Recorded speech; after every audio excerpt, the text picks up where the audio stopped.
اچھا سر، اس میں جو ایک جو تیسرا فریق بنتا ہے اگر تو اب جو میڈیا میں تو زیادہ ہائی لائٹ نہیں ہوا، وہ اسرائیل ہے. اسرائیل کو اس میں کیا کیا مسائل ہو سکتے ہیں؟ اسرائیل کی کوشش ہے کہ کسی نہ کسی طریقے سے، جیسے 2015 میں باراک اوباما کے اوپر پریشر ڈالا گیا تھا، تو لیکن پھر بھی انہوں نے جوئش لابی کو بڑا ایکٹیو کیا تاکہ امریکہ کے اندر جو اسرائیل کی جو گورنمنٹ ہے، اسرائیلی جو حکومت ایک ناجائز حکومت ہے، اس کے مفادات کو ان کے ساتھ کسی نہ کسی طریقے نمایاں کیا جائے تاکہ اس میں مشکل پیدا کی جائے، اور جتنا بھی اس کی کوشش ہو سکتی ہے کہ اس معاہدے میں زیادہ سے زیادہ جو ایران کا نقصان کیا جائے. تو کیا دیکھتے ہیں اس کے کیا تحفظات ہیں؟ وہ کیوں اس چیزوں کو اسپوائلر کی طرف لے کے جائے گا؟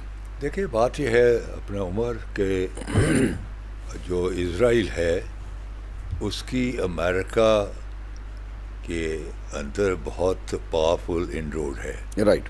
اور وہ 3 ایریاز میں ہے: پالیٹکس، سیاست، اسی اپنا جرنلزم، Right. اسی جتنا بھی ٹاپ کے نیوز پیپر اور جو ٹی وی چینلس ہیں، they are controlled by the, and thirdly معاشیات، اسی اکانومی. سو اسرائیل جو ہے وہ اس کے پاس جو یہ اسٹرنگس ہیں، 3 اسٹرنگس اس کے ہاتھ میں ہیں، وہ جب بھی وہ اسٹرنگس کو ہلاتا ہے تو امریکہ لائک اے کٹ پتلی وہ ناچنا شروع کر دیتا ہے. So Israel has got a very powerful inroad in the American system. Right. تو اب بھی دیکھیں نا کہ پیس گاڈ ہو چکا ہوا، لیکن اس کے باوجود وہ اپنا غازہ کے اندر انہوں نے کوئی ابھی تک فیو تھاؤزنڈ سے زیادہ لوگ پیس گاڈ کے بعد مار دیے ہوئے ہیں. وہ بیروت میں ایک بندے کو سارٹ آؤٹ کرنے کے لیے ہزاروں بندے مار دیے ہوئے ہیں.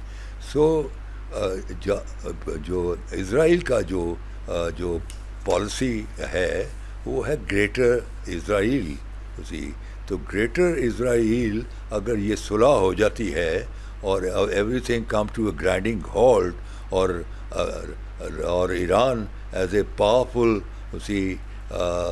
کنٹری ایمرج ہوتا کہ جس نے کہ سو کالڈ سپر پاور امریکہ کو کنٹین کر لیا اور they brought them to the knees on a conference table.